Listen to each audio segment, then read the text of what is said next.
Guys, let's talk about it. If it is pinching, definitely we have to put it on the table. Now, we don't understand this concept of blogging and get paid by the government of the day to suppress the message that is being put across by the majority who are frustrated and fed up with your regime.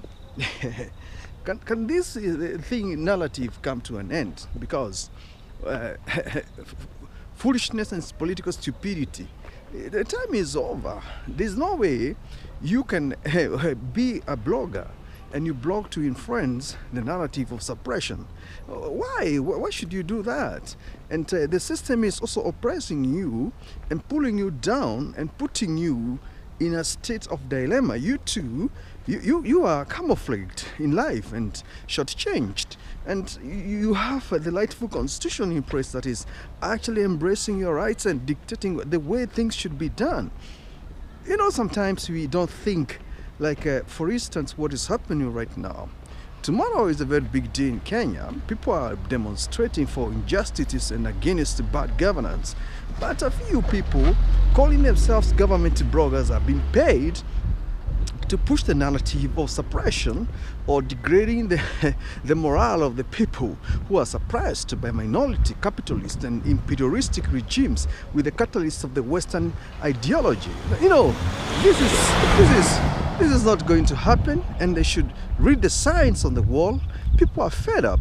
They want to get rid of the institutions that are not giving justice, institutions that are not governing effectively.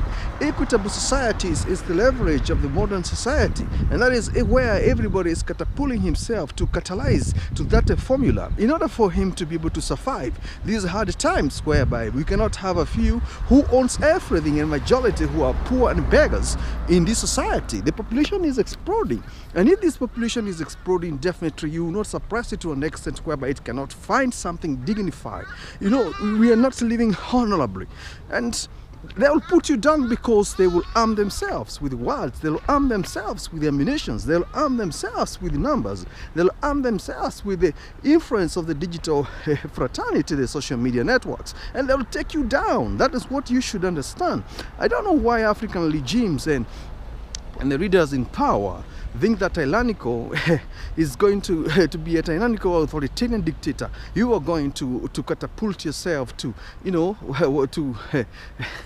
to where you want to be. This is a time to do transition. It's a time to change. The format is formatted, and what is on the table now is something totally different from what you used to hear or from what you used to know.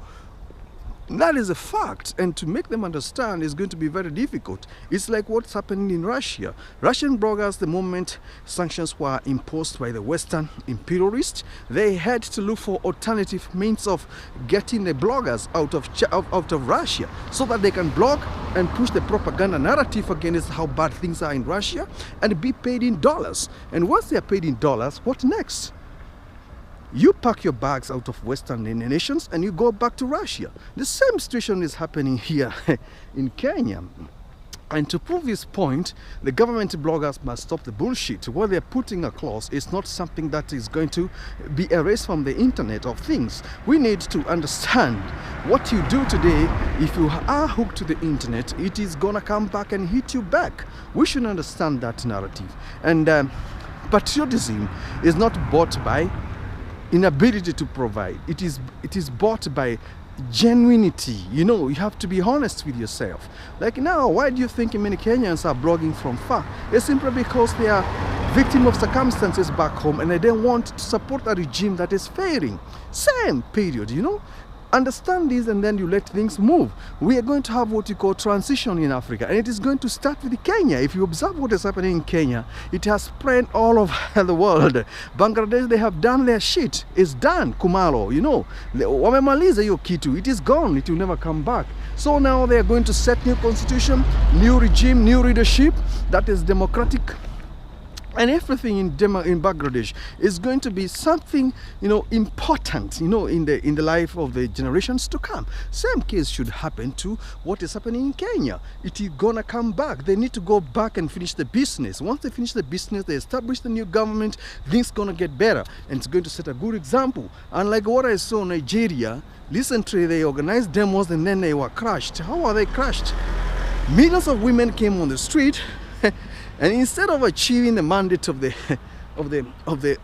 coalition movement of libertarianism, they were given 10 kg bag of rice. They went back home and they shut down. What is that, Shuri? Do you know what you're fighting for in the first place? Anyway, guys, hit that subscription button, like and share the video. I would like to hear from you what you think about what I'm talking about here, because it is not a political suicide, it's a political liberation.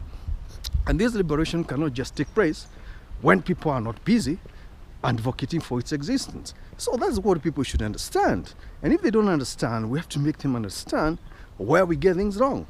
Because if we get things wrong, then everything else is going to be wrong. You hear the dogs have started taking the cannabis cookies. I always tell you this time, when I reach these sides, they will always make that noise. Anyway, guys, hit that subscription button, like and share, enjoy the video. Good luck.